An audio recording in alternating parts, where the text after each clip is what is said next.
என் கர்த்தருடைய வல்ல நாம மகிமைப்படுவதாக. உங்களை இயேசுவின் நாமத்திலே நான் வாழ்த்துகிறேன். எத்தனை பேர் இந்த தேவ செய்திக்காக ஜெபம் பண்ணிட்டு வந்தீங்க? ஆமென். கர்த்தர் உங்களை நிச்சயமாய் ஆசீர்வதிப்பார். உங்கள் பதில், உங்கள் கேள்விகளுக்கு ஒரு கேள்வி கிடைக்கும். என்ன? உங்க கேள்விகளுக்கு பதில் ஒரு கேள்வி. உங்களுடைய கேள்விக்கான பதில் கேள்வி. அல்லேலூயா. இந்த தேவ செய்தியினுடைய தலைப்பு கேள்விக்கு பதிலாக கேள்வியே பதிலாய் இருக்கிறது. புரியுதா? நீங்க கேட்குற கேள்விக்கு பதில் இன்னொரு கேள்வி. ஆமென்.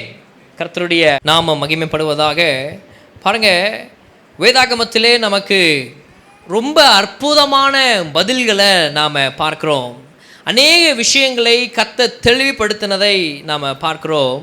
ஆனால் அநேக நேரங்களிலே கர்த்தர் அங்கே தன்னுடைய ஜனத்தை, தன்னுடைய மக்களை சந்தித்த விதம் சில வித்தியாசமான விதங்களாய் காணப்படுது. அதில் ஒரு காரியம்தான் கேள்வி கேட்கிறார். அவங்க ஆண்டவர்கிட்ட ஒரு கேள்வி கேட்கும்போது ஆண்டவர் அவங்களுக்கு நேரடியாக ஒரு பதிலை கொடுக்காமல் அவர்களுக்கு ஒரு கேள்வியை அங்கே எழுப்புகிறார். ஆமென். அல்லேலூயா. நீங்கள் அந்த இடத்துல கேட்கப்படுகிற கேள்வினாலே குழம்பி போகுவதற்கு கர்த்தர் அதை செய்யலை. நீங்கள் அங்கே மனம் மாறுவதற்கும், அங்கே நீங்கள் உருவாக்கப்படுகிறதற்கும், அங்கே ஒரு தெளிந்த புத்திக்குள்ளாக கடந்து வருகிறதற்கு, உங்களுடைய கிரியைகள் செவ்வையாக்கப்படுவதற்காகவே கர்த்தர் அந்த பதிலுக்கு ஒரு கேள்வியை எழுப்புகிறார். அல்லேலூயா. ஆமென். நம்முடைய கேள்விகளுக்கு கர்த்தர் இன்னொரு கேள்வியை அவர் எழுப்புகிறார் என்று சொன்னால் அந்த இடத்துல நமக்கு ஏதோ ஒரு பிரச்சனை இருக்கிறது. நாமெல்லாம் அப்படி பண்ணுறோமா இல்லையா? பண்ணுறோமா இல்லைங்களா? நம்மக்கிட்ட பிள்ளைங்க ஏதாவது ஒரு கேள்வி கேட்குறாங்க அப்படின்னு சொன்னால், எனக்கு ஏன் இன்னும் வாங்கி தரல அப்படின்னு கேட்கும்போது, நீ ஏன் இன்னும் படிக்காமல் இருக்கிறன்னு சொல்லி நம்ம கேட்குறோமா இல்லையா? நாம் மட்டும் அவங்க கேள்வி கேட்கும்போது கேள்வி கேட்டால் சரி, ஆண்டவர்கிட்ட மட்டும் அவர் நம்ம கிட்ட ஏதாவது கேள்வி கேட்டார்னா தப்புன்னு சொல்கிறோம். அந்த இடத்துல குழம்பி போயிடுறோம். அதுக்கப்புறமா நாம் அந்த விஷயத்துக்காக ஜெபிக்கவே மறந்துடுறோம். அது ரொம்ப ஆபத்து. நல்லா கவனிங்க. ஆண்டவர்கிட்ட நாம் ஒரு விஷயத்தை கேட்கும்போது அவர் நம்மக்கிட்ட ஒரு கேள்வியை எழுப்புகிறார்னு சொன்னால் அந்த இடத்துல நீங்கள் உங்கள் ஜெபத்தை நிறுத்திடாதீங்க. தொடர்ந்து ஆண்டவரோட கூட பேசுவதை நிறுத்திடாதீங்க. தொடர்ந்து ஜெபத்தை நிறுத்திடாதீங்க. அங்கே வேத வாசிப்பை நிறுத்திடாதீங்க. நீங்கள் செய்து கொண்டிருந்ததை தொடர்ந்து செய்யுங்கள். அந்த இடத்துல கர்த்தர் கேட்ட கேள்விக்கு உங்கள் இருதயத்திலே ஆலோசனை பண்ணுங்கள். ஆமென். உங்கள் இருதயம் அந்த காரியங்களை ஆலோசனை செய்யட்டும். அந்த காரியங்களை நம்முடைய இருதயம் யோசிக்கட்டும். நான் உன்னை கேட்டேன், ஆனால் அவர் என்கிட்ட உன்னை கேட்குறாரு. எதற்காக கேட்டார்? என்ன விஷயம்? என்கிட்ட என்ன பிரச்சனையாக இருக்குதுன்னு சொல்லி நம்ம ஆராய்ந்து பார்த்தோன்னு சொன்னால் அந்த பிரச்சனையை நம்மால் புரிந்து கொள்ள முடியும்.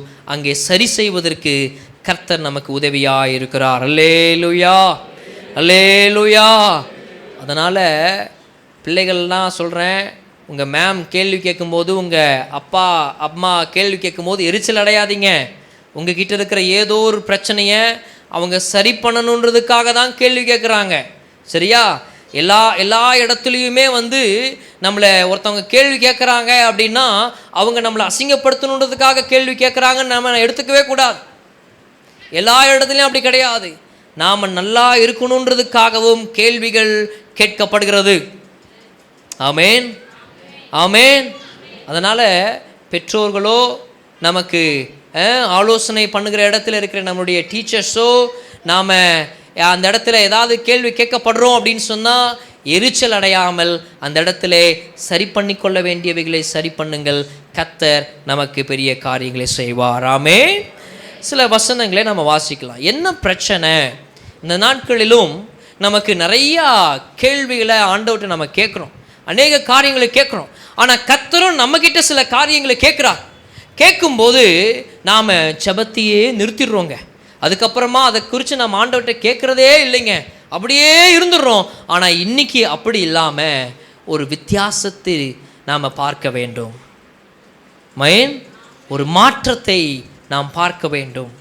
நாம் ஒரு விடுதலையை பார்க்க வேண்டும், ஒரு ஜெயத்தை பார்க்க வேண்டும்.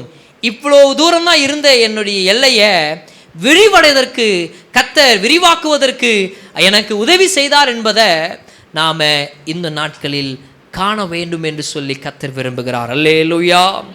கலாத்தியர் 3ஆம் அதிகாரத்தின் 1 முதல் 6 வசனங்களை நாம் பார்க்கலாம்.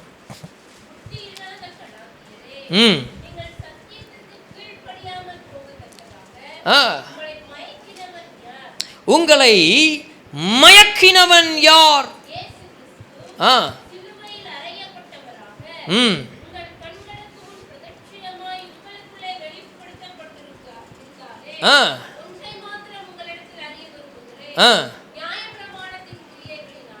நியாய பிரமாணத்தின் கிரியைகளினாலேயோ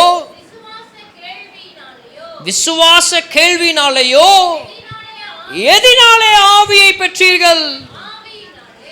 ஆவியினாலே ஆரம்பம் பண்ணின நீங்கள் இப்பொழுது மாம்சத்தினாலே முடிவு பெற போகிறீர்களோ? நீங்கள் இத்தனை புத்தியினரா? இத்தனை பாடுகளையும் வீணாய்ப்பட்டீர்களோ? போதும். அதுக்கு அடுத்த 2 வசனம் நீங்கள் வாசித்து பார்த்துக்கோங்க. பாருங்கள், இப்படிப்பட்ட ஒரு கிரியை, அதாவது ஒரே வார்த்தையில் சொல்லணும்னா, சத்தியத்திற்கு கீழ்ப்படியாமற் போகத்தக்கதாக நம்மை மயக்கினது என்ன? அதாவது ஆண்டவர் நம்மக்கிட்ட டைரக்டாக ஒரு பதிலை கொடுக்காம நாம் கேட்கும்போது நம்மையும் பார்த்து ஒன்று கேட்குறாருன்னா விஷயம் இதுதான். நாம் சத்தியத்துக்கு கீழ்ப்படியாமல் ஏதோ ஒரு காரியத்தினாலே மயங்கி போயிருக்கிறோம், அதில் விழுந்து போயிருக்கிறோம். அது நிமித்தமாக கீழ்ப்படியில் நாம் கீழ்ப்படியாததுனால ஒரு பிரச்சனைக்கு தள்ளப்பட்டிருக்கிறோம்.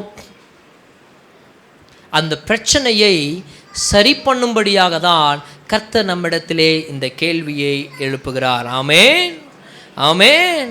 பாருங்க, நீ தப்பு பண்றேன்னு சொல்லி அந்த இடத்துல பவுல் கலாத்தியரை பார்த்து, அந்த சபையாரை பார்த்து டைரக்டா அவர் சொல்லாம அவர் கேட்கிறாரு, உன்னை மயக்கினது யார்? உன்னை எது மயக்கிச்சு? என் சத்தியத்துக்கு கீழ்ப்படியாம, இந்த அற்புதமான வார்த்தைகளுக்கு கீழ்ப்படியாமல் உன்னை மயக்கினது காரியம் என்ன? நியாய பிரமாணத்தின் கிரியைகளினாலேயோ விசுவாச கேள்வினாலேயோ எதினாலே பரிசுத்த ஆவியை பெற்றீர்கள்? எப்பா, நீ பரிசுத்த ஆவியை பெற்றுக்கொண்டியே, அந்த பரிசுத்த ஆவியை நீ எப்படி பெற்றுக்கொண்ட? நியாயப்பிரமாணத்தின் கிரியையினாலேயா நீ பெற்றுக்கொண்ட? இல்ல, விசுவாச கேள்வியினால தானே நீ பெற்றுக்கொண்ட. அப்புறம் இன்னொரு கேள்வி கேட்கிறாரு, உன்னுடைய இந்த ஆவிக்குரிய வாழ்க்கைய பரிசுத்த ஆவியினாலே ஆரம்பம் பண்ணின நீ இப்போ அத நீ உன்னுடைய மாம்சத்தினால முடிக்கலாம்னு நினைக்கிறியா? எவ்வளோ பாடுகளை நீ கடந்து வந்திருக்கிற, அந்த பாடுகளெல்லாம் தேவனை மகிமைப்படுத்த வந்த நீ இன்னைக்கு அந்த நீ பட்ட பாட வீணாக்கணும்னு நினைக்கிறியா அப்படின்னு சொல்லி பவுல் சபையை பார்த்து கேட்குறாருங்க. அதாவது இந்த இடத்துல அவர் திட்டுறாருன்றதெல்லாம் நாம் பார்க்காம, இந்த இடத்துல எவ்வளவு அக்கறையாய் அவர் பேசுகிறாருன்றதை நம்ம பார்க்கணுங்க. இந்த ஒரு வார்த்தை 4வது வசனத்தில் சொல்லப்பட்ட வார்த்தை, எத்தனை பாடுகள், எவ்வளோ உபத்திரவங்கள் வழியாக நீ கடந்து வந்தாய், எவ்வளவு காரியங்களை தேவனுக்கு மகிமையாக சேர்க்க நீ பிரயாசப்பட்டு வந்தாய், இதையெல்லாம் வீணாக்கின்னு நினைக்கிறியாப்பா? இதெல்லாம் வீணாக்கணும்னு நினைக்கிறியா அப்படின்னு சொல்லி அந்த இடத்துல கேள்வியை அவர் வைக்கிறார். பாருங்க, ஒரு சம்பவத்தை உங்களுக்கு சொல்லணும். இந்த கேள்வியெல்லாம் பவுல் கேட்குறதுக்கு காரணம் என்ன அப்படின்னு சொன்னால், இந்த ஜனங்கள் பரிசுத்த ஆவியானவரை விட்டு விலகி அவங்க எதுக்கு போயிட்டாங்க அப்படின்னு சொன்னால், அந்த நியாயப்பிரமாணத்தின் கிரியைகளுக்கு போயிட்டாங்க. அதாவது எனக்கு விசுவாச வாழ்க்கைக்கு நான் முக்கியத்துவம் கொடுக்கறத விட அந்த நியாயப்பிரமாணத்துக்கு ஆண்டவராகிய இயேசு கிறிஸ்து எதை கடந்து நம்மளை மீட்டெடுத்தாரோ, மீட்டெடுத்த வாழ்க்கையை வாழாமல் நான் விட்டுட்டு வந்த வாழ்க்கைக்கே போகணும்னு சொல்லி இவங்க எல்லாரும் தன்னுடைய பாதையை திருப்பி கொண்டார்கள். அப்படி திருப்பி கொண்ட மனுஷர்களிடத்திலே இந்த கேள்விகள் கேட்கப்படுகிறது. என்ன விஷயம் அப்படின்னு சொன்னால், நீங்கள் இந்த நாட்கள், பவுலுடைய இந்த நாட்களில் நீங்கள் பார்த்தீங்கன்னா இந்த மாய வித்தைக்காரர்களாக இருந்தாங்க.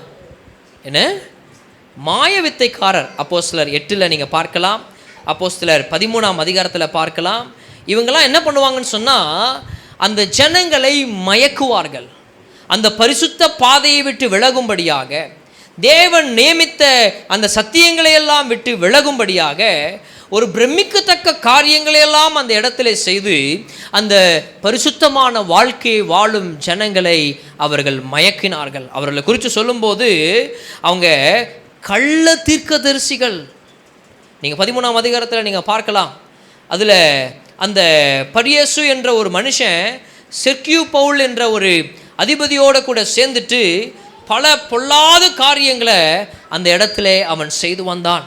அவன் எப்படிலாம் செஞ்சிட்டு இருந்தானா, எல்லா விதமான கபடான காரியங்கள், எல்லாவித பொல்லாங்குகள், இப்படி ஒரு பிசாசின் மகனாக நீதிக்கு எல்லாம் பகைஞனாக அவன் இருந்தான். நீதியான காரியங்களுக்கெல்லாம் பகைக்கிறவனாக அவன் இருந்தான். அப்போ யோசிச்சு பாருங்க, இப்படிப்பட்ட ஒரு மனுஷனாலே பரிசுத்தமான வாழ்க்கையை வாழ்ந்து கொண்டிருக்கிற ஜனங்கள், அவர்கள் அந்த வாழ்க்கையை விட்டுட்டு எதுக்கு ஆண்டவர் அவர்களை விலக்கினாரோ அதற்கு நேராக அவர்கள் கால்களை அவர்கள் ஆயத்தப்படுத்தி போகிறார்கள். இந்த இடத்துல பவுல் அதை குறித்து துக்கித்து பேசுகிறார். அவனுடைய பொல்லாத காரியத்துக்கு நீ மயங்காதே.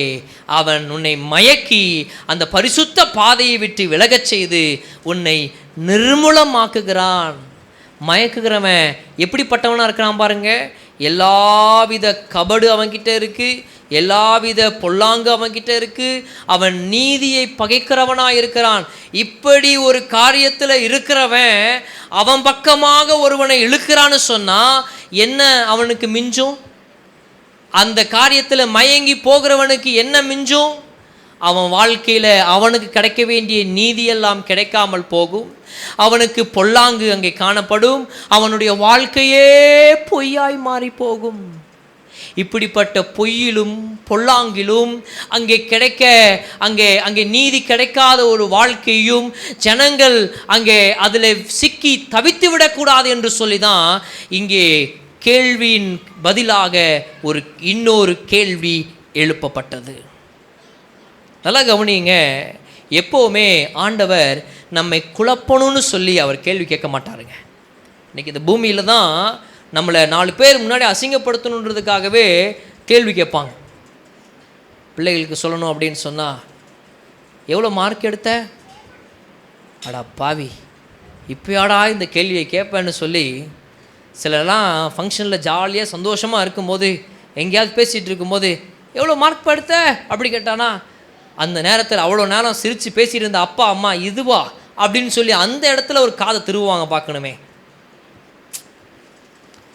நினைப்பாங்க, பசங்க நினைப்பாங்க சந்தோஷமாக அந்த ஐஸ்கிரீம் சாப்பிட்லான்ட்டு வந்த நேரத்தில் முன்னாடி மாட்டிட்டு எங்கள் அப்பா என் காதை பிடிச்சி திருவு வச்சிட்டியடான்னு நினச்சிட்டு போவாங்க பசங்க. நடக்குதா இல்லைங்களா? 4 பேர் நம்மளை இந்த பூமியில் கேள்வி கேட்கறதுக்கு காரணம் நம்மளை குழப்புவதற்கும் நம்மளை வேற வேதனையில் சிக்க வைக்கிறதுக்கும் தான் அவன் இருப்பான். பிசாசும் அப்படி தான் கேள்வி கேட்டு மொத்த அவமானத்துக்கும் அந்த ஆதாம் ஏவாளை தள்ளி போட்டான். இன்னைக்கு நம்மளை அவமானப்படுத்துவதற்கு உலகம் கேள்வி கேட்கும். ஆனால் கர்த்தர் நம்மிடத்திலே கேள்வி கேட்கிறார் என்று சொன்னால் அந்த அவமானத்திலிருந்து தூக்கி எடுப்பதற்காகவே. ஹல்லேலூயா, ஹல்லேலூயா, ஹல்லேலூயா. இன்றைக்கு நீங்கள் வேதனைப்பட்டு வருகிற அந்த ஒவ்வொரு காரியத்திலும் ஆண்டவரே என்று சொல்லி அவரிடத்திலே நீங்கள் கேட்கிற ஒவ்வொரு காரியத்துக்கும் அவர் உங்களை பார்த்து கேள்வி எழுப்புவார் என்று சொன்னால், உங்கள் ஜெபங்களிலே உங்களுக்கு ஒரு கேள்வி எழும்பும் என்று சொன்னால், நீங்கள் ஆராய்ந்து பாருங்கள். அந்த கேள்வி நிமித்தமாய் உங்கள் இருதயம் யோசிக்கிறதை ஆராய்ந்து பாருங்கள். இந்த கேள்வி என்னை எதன் பாதையிலே நேராய் நடத்த விரும்புகிறது என்று சொல்லி பாருங்கள். இந்த கேள்வி என்னை எந்த காரியத்தில் எல்லாம் என்னை அந்த பொல்லாத காரியத்தை விட்டு விலக சொல்லுகிறதோ அதற்கெல்லாம் நான் விலக வேண்டும் என்று சொல்லி விலகி பாருங்கள். அந்த பெரிய பொல்லாங்கிலிருந்து காப்பாற்றப்படுவீர்கள். அந்த பொய்யான மாயையின் வாழ்க்கையிலிருந்து காப்பாற்றப்படுவோம். நம்மை பகைக்கும்படியாய் இருக்கிற அத்தனை கிரியைகளுக்கும் தேவன் நம்மை தப்ப வைப்பார். அல்லேலூயா, அல்லேலூயா. இந்த கலாத்தியர்லாம் அந்த மேல் வீட்டு அறையில் ஆவியானவர் இறங்கி சந்திச்சார் பார்த்தீங்களா, ஒரு பெரிய என்கவுண்டர். அந்த இடத்துல இருந்த சிலர்லாம் அந்த இடத்துல இருந்தாங்கங்க. அப்பா நீலாம் அதனால தான் அவர் சொல்றாரு, நீ இந்த ஆவிக்குரிய வாழ்க்கைய பரிசுத்த ஆவியில நீ ஆரம்பிக்கலையா, நீ அதை பிரத்யட்சமா நீ பார்க்கலையா, கண்ணால பார்த்த நீங்களே ஏன்பா ஆண்டவர் கொடுத்த வாழ்க்கையை விட்டு நீங்க திருப்பி கொள்ளுகிறீங்கன்னு சொல்லி அந்த காரியத்தை அவர் கேட்டார். இன்னைக்கு சில காரியங்களில் உங்களால் விசுவாசிக்க முடியலன்னு சொன்னால், உங்கள் விசுவாசம் பலவீனமாக இருக்குதுன்னு சொன்னால், உங்களுக்கு ஆண்டவர் செய்த நன்மையை கொஞ்சம் ஞாபகப்படுத்தி பாருங்கள். வெளியில் எங்கேயும் போகாதீங்க, வேறு எங்கேயும் போக வேணாம். ஆண்டவர் உங்கள் வாழ்க்கையில் செய்த அற்புதங்களை பாருங்கள். நீங்கள் செபித்து உங்களுக்கு நடப்பிக்கப்பட்ட காரியங்களை பாருங்கள். அதை தியானம் பண்ணிங்கன்னு சொன்னால் உங்கள் விசுவாசம் சேதப்படாது, உங்களுடைய விசுவாச வாழ்க்கை பலவீனமாகாது, உங்களுடைய விசுவாச வாழ்க்கையில் நீங்கள் உறுதியாக இருக்க முடியும். அப்போது உறுதியாக இருக்கும்போது எந்த ஒரு காரியத்துக்கும் நம்முடைய சிந்தை மயங்காது, நம்முடைய கிரியைகள் மயங்காது, நம்முடைய இருதயம் மயங்காது, அது தைரியமாக இருக்கும். அல்லேலூயா, அல்லேலூயா, ஆமென். கர்த்தருடைய நாமம் மகிமைப்படட்டும். இந்த 6 வசனங்களையும் நாம் வாசிக்கும்போது பவுல் சொன்ன ஒரு காரியத்தை நாம் நினைக்கணுங்க. அந்த இடத்துல பவுல் சொல்கிறாரு, நீ எல்லாவற்றையும் விட்டுட்ட, நீ புத்தி இல்லாமல் நடந்துட்ட, ஆனால் நான் மறுபடியும் உனக்கு சொல்கிறேன், இயேசுவை உற்றுப்பார். ஆமென், ஆமென். கிறிஸ்து இயேசுவை கவனித்து பாருங்கள். ஆமென். இன்றைக்கி நாம் கவனிக்கிறோமா? எரிகோ கோட்டைக்கு வெளியில் இருக்கிற நாம் அதை கொஞ்ச நேரத்தில் பெற்றுக்கொள்ளுவேன்னு சொல்லி ஆண்டவர் வாக்கு பண்ணியிருக்கிறாரு. வாக்கு பண்ணியிருக்கிற அந்த இடத்துல பெற்றுக்கொள்ள போகிற நாம் ஆண்டவரை கவனிக்கிறோமா? ஆண்டவர் சொன்னதை தான் அந்த நேரத்தில் யோசிச்சுட்ருக்கிறோமா? சில காரியங்களில் சில மணி நேரங்களில் நாம் சந்திக்கிற அதனுடைய நேரம் நெருங்கும்போது நாம் எப்படிப்பட்ட யோசனைகளில் இருக்கிறோம், எப்படிப்பட்ட காரியங்களில் நாம் உக்காந்துட்ருக்குறோம்? தயவு செய்து சொல்கிறேன், எல்லாவற்றிலும், எல்லா நிலையிலும், எல்லா சூழ்நிலைகளிலும் கிறிஸ்து இயேசுவை கவனித்து பாருங்கள். பற்றாக்குறையா அவரை கவனித்து பாருங்கள், வேதனையா அவரை கவனித்து பாருங்கள், சரீர பலவீனமாக அவரை கவனித்து பாருங்கள், ஏதாவது காரியங்களில் நீங்கள் சோர்வடைந்தீங்களா அவரை கவனித்து பாருங்கள். இப்படி கர்த்தர் பண்ணின ஒவ்வொரு அந்த காரியங்களை, வாக்கு பண்ணின காரியங்களை நாம் கவனித்தோம் என்று சொன்னால், நம்மை மயக்கும்படியாய் நம்மை எதிர்நோக்கி வருகிற எல்லா பொல்லாத கிரியைகளை எல்லாவற்றையும் ஜெயிக்கிறதற்கு கர்த்தர் நமக்கு பலனை கொடுக்கிறார். அல்லேலூயா, அல்லேலூயா. அந்த கலாத்தியர் 3:4 வசனத்தை வாசிக்கலாம். அவைகள் வீணாய் போயிற்றே. இன்றைக்கு கர்த்தருடைய ஆவியானவர் நம்மிடத்தில் வீணாய் போயிற்றே என்று சொல்லுகிற ஒவ்வொரு காரியங்களை குறித்து அவர் வேதனைப்பட்டு துக்கித்து கொண்டிருக்கிற நம்மோட கூட அவரும் துக்கிக்கிறார். அவரும் துக்கிக்கிறார்.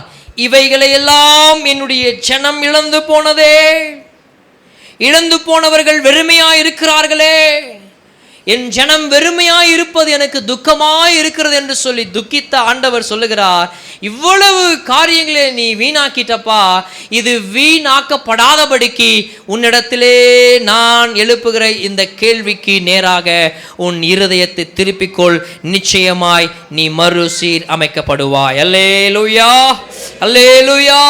நீங்கள் பட்ட பாடுகள் வீணாக போகாதபடிக்கு கர்த்தர் நம்மை ஆசீர்வதிக்க சித்தம் கொண்டிருக்கிறார். நிச்சயமாகவே அந்த சித்தத்தின்படி நம் ஒவ்வொருவரையும் அவர் ஆசீர்வதிப்பார். கரங்களை தட்டி தேவனை மகிமைப்படுத்துவோமா? ஆமென், ஹல்லேலூயா.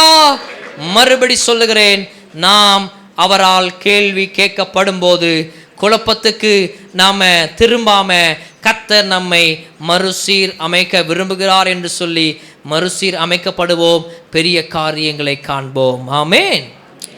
அடுத்த காரியம், நீ பட்ட பாடுகள் வீண் போகக்கூடாது. என்ன? நீங்க பட்ட பாடுகள் வீண் போக கூடாது. எவ்வளோ விஷயங்கள் நீங்கள் பாடுபடுறீங்கல்ல. காலையில் எழுந்தீங்கன்னா அந்த வயல்வெளியில் அவ்வளோ உழைப்பு, ஸ்கூலில் அவ்வளோ நேரம் நின்று வேலை செய்கிறாங்க, ஒவ்வொரு அலுவலகத்தில் ஒவ்வொரு விதமாய் அந்த நாள் முழுக்க நேரம் செலவு பண்ணுறாங்க. டைலர்ஸ் இருக்கிறாங்க, அந்த காலில் எவ்வளோ, அந்த காலால் எவ்வளோ நேரம் அவங்க அந்த பெடலிங் அதை இது பண்ணுறாங்க. இப்படி பெயிண்ட் ஒர்க் பண்ணுறவங்க அந்த எவ்வளோ நேரம் நின்றுக்கிட்டு அந்த பெயிண்ட்டை அவங்க அடிக்கிறாங்க. தண்ணி கேன் போடுற நம்ம பிரதர் எத்தனை கேனை ஒரு நாளைக்கு 100 கேனுக்கு மேலே அவர் தூக்கிட்டு போகிறார். எவ்வளோ பாடு, எவ்வளவு பாடுகள் நீங்கள் படுறீங்க. அது வீண் போச்சுன்னா உங்களுக்கு சந்தோஷமாக இருக்குமா?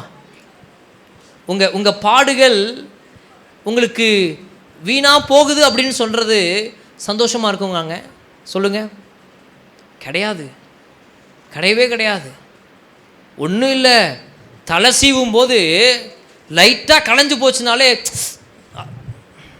அப்படின்ட்டு இப்படி. இப்போ எனக்கெல்லாம் பாருங்கள், இப்போ கவலையே இல்லை, இப்படி இப்படி இப்படி பண்ணனா போதும், தலை சீவிடும். ஆனால் நம்ம என்ன பண்ணுறோம், லைட்டாக களைஞ்சிச்சுன்னா இது என்ன களைஞ்சு போச்சு. இப்படி ஒரு நிமிஷம் வேலையே நமக்கு வீண் போகுதுன்னு நினைக்கும் போது நமக்கு டென்ஷன் ஆகுதுன்னா, அப்போது மற்ற விஷயங்கள் நமக்கு எவ்வளவு வேதனை கொடுக்குது. அந்த வேதனையில் நீ ஏன் வாழணும்னு தான் ஆண்டவர் கேட்குறார். ஆண்டவரே, நான் இவ்வளோ பாடுபட்டு எனக்கு இதெல்லாம் வீணாக போகுதுன்னு சொல்லி நாம் அவர்கிட்ட கேட்குறோம். ஆண்டவர் நம்ம கிட்ட கேட்குறாரு, நீ பாடுபடுற இதெல்லாம் ஏன் வீணாக போகுது, ஏன் வீணாக போக விடுற அப்படின்னு சொல்லி ஆண்டவர் கேட்குறார். எப்பா, பரிசுத்த ஆவியினாலே ஆரம்பிக்கப்பட்ட உன்னுடைய ஆவிக்குரிய வாழ்க்கை இன்றைக்கு மாம்சத்தில் முடிக்க நினைக்கிறியா? இன்றைக்கு எத்தனையோ பேருடைய வாழ்க்கை ஜெபம் ஜெபம் ஜெபம் என்று சொல்லி ஆரம்பிக்கப்பட்டது, ஆனால் முடிக்கிற வேலையில அதை மாம்ச சிந்தையிலே அதை முடிக்க நாம பார்க்கிறோம். பாருங்க, ஒரு விஷயத்தை, ஒரு திட்டத்தை நாம ஜெபத்தோட கூட ஆரம்பிப்போம், ஆனால் அதை முடிக்கும் தருவாய் வரும்போது நாம அதை நம்முடைய யோசனையின்படி அதை முடிக்கிறோம், நாம் பண்ண பிளான் படி அதை முடிக்கிறோம். கிடையாது. ஜெபத்தோட முடிக்கிறோமா என்பதை நாம் கவனிக்க வேண்டியது அவசியமாக இருக்கிறது. ஒரு நாளை ஆரம்பிக்கும் போதும் சரி, ஒரு நாளை முடிக்கும் போதும் சரி, பரிசுத்த ஆவியானவரோட கூட ஆரம்பித்து பரிசுத்த ஆவியானவரோட கூட அதை முடிக்கிறவர்களாய் நாம் காணப்பட வேண்டும். ஒவ்வொரு காரியத்திலும் அப்படி ஆரம்பித்து அப்படி முடிப்போம் என்று சொன்னால் அந்த ஆதியும் அந்தமுமான தேவனுடைய வல்லமை நம்முடைய ஒவ்வொரு காரியத்திலும் ஆரம்பமும் முடிவுமாய் இருந்து நமக்கு மகிமையை கொடுக்க அவர் வல்லமை உள்ளவராய் இருக்கிறார். ஹல்லேலூயா, ஹல்லேலூயா, ஆமென். எவ்வளவு அருமையான ஆண்டவர். நம்முடைய காரியங்கள் வீண் போகக்கூடாது என்று சொல்லி அவர் நம்மிடத்திலே கேட்கிறார். பாருங்க, இந்த கலாத்தியர் புஸ்தகத்தில் 2ஆம் அதிகாரம் 1ஆம் அதிகாரம் 4, 5, 3 இதெல்லாம் நீங்கள் பார்த்தீங்கன்னு சொன்னால் பல விஷயங்களிலே இவங்க பாடுபட்டாங்கன்றத காண்பிக்கும். அதாவது ஆண்டவருக்காக நீ பல துன்பங்களை அனுபவிச்சியே வேற ஒரு சத்தியத்துக்கு நேராக வேற ஒரு பொய்யான காரியத்துக்கு நேராக உன்னை திருப்பும் போது நீ அந்த பொய்யான காரியங்களை ஏற்றுக்கொள்ளாம என்னுடைய சத்தியத்தில் நீ உறுதியா இருந்தியே, நீ கிருபைய போக்கடிக்காம வாழ்ந்தியே, ஆவிக்குரிய வாழ்க்கையில் குழப்பம் வரும்போது அந்த குழப்பத்தை நீ ஜெயிச்சியே, சந்தோஷம் குறைவுபட்ட போது விசுவாசத்தை அந்த இடத்துல நீ காத்துக்கொண்டியே, ஆவிக்குரிய வளர்ச்சி தடை பண்ண பார்க்கப்படும் போது அது தடை பண்ண விடாதபடிக்கு நீ தடுத்தியே, சுதந்திரத்துக்கு பதிலாக அடிமைத்தனம் வர பார்த்த போது அந்த பொல்லாத எந்த ஒரு காரியத்துக்கும் அடிமையாகாதபடிக்கு நீ ஆண்டவருடைய ரட்சிப்பை காத்து கொண்டு வந்தியே, மாம்சம் ஆவி என்ற அந்த போராட்டத்தின் போது எல்லா மாம்ச கிரியைகளையும் ஜெயித்து ஆவிக்குரியவனாக வாழ்ந்தியே. இந்த ஆவிக்குரிய காரியங்கள், இவ்வளவு காரியத்துக்கு பாடுபட்ட நீ இதை வீணடிக்கலாம் என்று பார்க்கிறியா? ஆண்டவருக்காக துன்பம் பட்டிருக்கீங்களா இல்லையா? பட்டிருக்கீங்களா இல்லையா? பட்டிருக்கிறோம். ஆனாலும் அந்த துன்பத்தின் நடுவில் அவரை பார்த்துருக்கிறோம். நம்மளை இந்த வசனத்தை விட்டு வழி விலக செய்ய எத்தனையோ காரியங்கள் வந்துச்சு. ஆனால் வழி விலகாமல் நம்ம வாழ்ந்ததுனால சில வேதனைகளை நாம் அனுபவித்தோம். ஆமாவா இல்லைங்களா? நம்மளை எத்தனையோ பேர் பகைச்சாங்க. ஆமாவா இல்லையா? அப்பையெல்லாம் நம்ம சோர்ந்து போகலை. அடுத்து ஆண்டு கொடுத்த கிருபையை நம்ம எவ்வளவு பயங்கரமாய் நம்ம அதை பாதுகாத்து வந்தோம். பாதுகாத்தோமா இல்லைங்களா? பாதுகாத்தோம். அடுத்து அங்கே ஆவிக்குரிய வாழ்க்கையில் பல விதங்களில் குழப்பங்கள் வந்தபோது நாம் குழம்பி போகாதபடிக்கு ஆண்டவரிடத்திலே உபவாசித்து ஜெபித்து அந்த குழப்பங்களை எல்லாம் சரி பண்ணோமா இல்லையா? சரி பண்ணும். ஆவிக்குரிய வாழ்க்கையில நாம வளரக்கூடாதபடிக்கு தடைகள் வந்தபோது அந்த தடைகளை எல்லாம் நாம மேற்கொண்டோமா இல்லையா? மேற்கொண்டோம். இப்படி எத்தனையோ காரியங்கள் எல்லாம் நாம ஜெயிச்சிட்டு வந்த நாம அதையெல்லாம் வீணாக்கும்படியாக ஒரு விஷயத்தை நாம் செய்தோம் அப்படின்னு சொன்னால் நம்முடைய ஆண்டவருக்கு அது மிகுந்த பெரிய ஒரு துக்கமாக இருக்கிறது. இன்னைக்கு சிலருடைய செபங்கள் ஆண்டவரிடத்தில் வந்து ஆண்டவரே இது ஏன் அப்படின்னு கேட்கும்போது இந்த ஒரு துக்கத்தோடு தான் கர்த்தர் இதுக்கெல்லாம் நீ ஏன் அனுமதிச்சேன்றத ஒரு வார்த்தை நம்மளை ஆண்டவர் கேட்குறாருங்க. நல்லா கவனிங்க. ஆண்டவர் கேள்வி எழுப்புறாருன்னு சொன்னால் நாம் உணர்வடைய வேண்டும் என்று சொல்லி அவர் கேள்வி எழுப்புகிறார். ஆண்டவர் கேள்வி கேட்டாருங்க. ஆதாமை பார்த்து முதல்ல அவர் கேள்வி கேட்டார், எங்கே இருக்கிற? ஆண்டவருக்கு தெரியும் என்ன பண்ணான்னு தெரியும். பார்த்தியா நீ எங்கே இருக்கிறன்னு பார்த்தியா? எனக்கு மறைஞ்சிருக்கிற வாழ்க்கை உனக்கு அவசியமா? என்னை விட்டு விலக வேண்டிய வாழ்க்கை உனக்கு அவசியமா? எவ்வளோ துக்கமாக ஆண்டவர் கேட்டார் பாருங்க. எங்கப்பா இருக்கிற? எங்கப்பா இருக்கிற? என் இருதயத்தில் இருந்தியே, இன்னைக்கு என் இருதயத்தில் நீ காணமே, எங்கே இருக்கிற அப்படின்னு சொல்லி ஆண்டவர் கேட்குறார். இப்படிப்பட்ட ஒரு வாழ்க்கை உனக்கு அவசியமா அப்படின்னு சொல்லி ஆண்டவர் கேள்வி கேட்டாருங்க. ஆதாமை பார்த்து கேள்வி கேட்டாருங்க. ஆதாமுக்கு அவனுடைய சூழ்நிலையை வெளிப்படுத்தும்படியாக ஆண்டவர் கேள்வி கேட்டார். ரெண்டாவதாக ஆண்டவர் அந்த காயின்ட்ட கேள்வி கேட்டார். ஆபேலை கொலை செய்கிறதுக்கு முன்னாடியே கேள்வி கேட்டார். டேய் உனக்கு ஏன் இவ்வளோ கோபம் வரணும்? நீ ஏன் இவ்வளோ எரிச்சல் அடைகிற? அந்த 4ஆம் அதிகாரத்தில் நீங்கள் பார்த்தீங்கன்னா நீ ஏன் இவ்வளோ எரிச்சல் அடைகிறப்பா? உனக்கு ஏன் இவ்வளோ எரிச்சல் வேணும்? வேணாம், இந்த எரிச்சலை வளர விடாத. இது வளர்ந்துச்சுன்னு சொன்னால் உன் வீட்டுக்கே நீ ஒரு பொல்லாதவனாக மாறுவ. அதனால் இந்த எரிச்சலை வளர விடாதன்னு சொல்லி ஆண்டவர் சொன்னார். தயவு செய்து ஒரு பெரிய பொல்லாப்பு வர்றதுக்கு முன்னாடி ஆண்டவர் நம்மக்கிட்ட கேள்வி கேட்குறாருங்க. அவர் அந்த கேள்வி கேட்கும் போதே நாம் உணர்வடைஞ்சிட்டோம்னு வச்சுக்கோங்களேன், பெரிய பொல்லாப்பு நமக்கு வராது, உயிர் சேதங்கள் நம்முடைய குடும்பத்தில் உண்டாகாதுங்க. ஆமென். அல்லேலூயா, அல்லேலூயா. நம்மளுடைய நோக்கங்கள்லாம் எப்படி இருக்குது, உள்ளுக்குள்ளே நம்ம நோக்கங்கள்லாம் எப்படி இருக்குதுன்றத ஆண்டவர் எழுப்புகிற கேள்வினாலே அது நமக்கு வெளிப்படுத்தப்படுதுங்க. ஒருவேளை அந்த நோக்கங்கள்லாம் தவறாக இருந்துச்சுன்னா அந்த கேள்வி அதை மாற்றுவதற்கு பெரிய உதவியாக இருக்கிறது. ஆமென். அல்லேலூயா. இயேசு கிறிஸ்து இந்த பூமியில் வந்திருந்த போது அடிக்கடி கேள்விகளை எழுப்பினார். ஏன் தெரியுமா கேள்வி எழுப்பினாரு? அவங்களுக்கு உண்மையை உபதேசிக்கிறதுக்காக கேள்வி எழுப்பினார். அவங்களை யோசிக்கிறதற்காக அவர்களை கேள்வி எழுப்பினார். அவர்களுடைய வாழ்க்கையில் அவர்கள் அவரை நம்புவதற்கு அந்த நம்பிக்கையை வெளியே கொண்டு வரும்படியாக ஆண்டவர் கேள்வி எழுப்பினார். ஆமென். இன்னைக்கு ஆண்டவர் நம்மளை கேள்வி கேட்கிறாருன்னு வச்சுக்கோங்களேன், நம்மளுக்கு ஒரு உண்மையை போதிக்கும்படியாக அவர் கேள்வி கேட்கிறார். நம்மை ஒரு நல்ல காரியங்களை யோசிக்கும்படியாக, நமக்கு போராட்டமாக இருக்கிற காரியங்களின் நடுவிலே நாம் யோசிக்க வேண்டியவைகளை யோசித்து விடுதலையாக்கப்படும்படியாக ஆண்டவர் கேள்விகளை கேட்கிறார். மூன்றாவதாக அந்த இடத்துல நம்முடைய நம்பிக்கையை வெளியே கொண்டு வருவதற்காக ஆண்டவர் கேள்வியை கேட்கிறார். ஆமென், அல்லேலூயா. அதே போல் தன்னுடைய ஜனங்களையும் என்கரேஜ் பண்ணுறார். என்கிட்ட கேளு. எங்கே? எரேமியா 33:3 பாருங்கள். அதே போல் மத்தேயு 7:7 பாருங்கள். ஆவிக்குரிய வாழ்க்கை வளருவதற்காக நீ என்கிட்ட கேளுன்னு ஆண்டவர் சொல்ல. நீ என்கிட்ட கேளு. ஆவிக்குரிய வாழ்க்கை வளர வேண்டும் என்பதற்காக நீ என்கிட்ட கேட்க வேண்டியதெல்லாம் கேளு, அதை நான் வளரச் செய்வேன். அது வளரும்போது என்னுடைய ராஜ்யம் உன்னிடத்தில் வெளிப்படும், உலகத்தில் உனக்கு எல்லாமே கூட கொடுக்கப்படும் என்கிறார் தேவன். ஆமென், அல்லேலூயா. அதே போல் அவர்கிட்ட கேட்க வேண்டியவைகளில் எது சரியோ அதை தான் நம்ம கேட்கணும், எல்லாவற்றையும் கேட்டக்கூடாது. ஏன்னா பரிசேயர்கள் சதுசேயர்கள் ஆண்டவரை பார்த்து கேள்வி கேட்கும்போது ஆண்டவரை தாக்குவதற்கும் அவர்கிட்ட குற்றம் கண்டுபிடிக்கிறதற்கும் தான் அவங்க கேள்வி கேட்டாங்க. அவங்க தன்னுடைய ஆவிக்குரிய வாழ்க்கை வளரணும்னு சொல்லி கேள்வி கேட்கல. ஆனால் அவர் கூட இருந்த சீஷன் ஒரு இடத்துல கேள்வி கேட்குறான் பாருங்க. லூக்கா 11:1 அங்கே அந்த சீஷன் வந்து சொல்கிறான், யோவான் ஸ்நானன் தன்னுடைய சீஷருக்கு ஜெபம் பண்ண போதித்தது போல நீரும் எங்களுக்கு போதிக்க வேண்டும் என்றான். இந்த மாதிரி ஆவிக்குரிய வாழ்க்கையில் வளருவதற்கான காரியங்களை கர்த்தரிடத்தில் கேளுங்கள், அது நமக்கு பிரயோஜனமாக இருக்கும். ஆமென். கடைசியாக ஒரு காரியத்தை சொல்லி நான் முடிக்கிறேன்.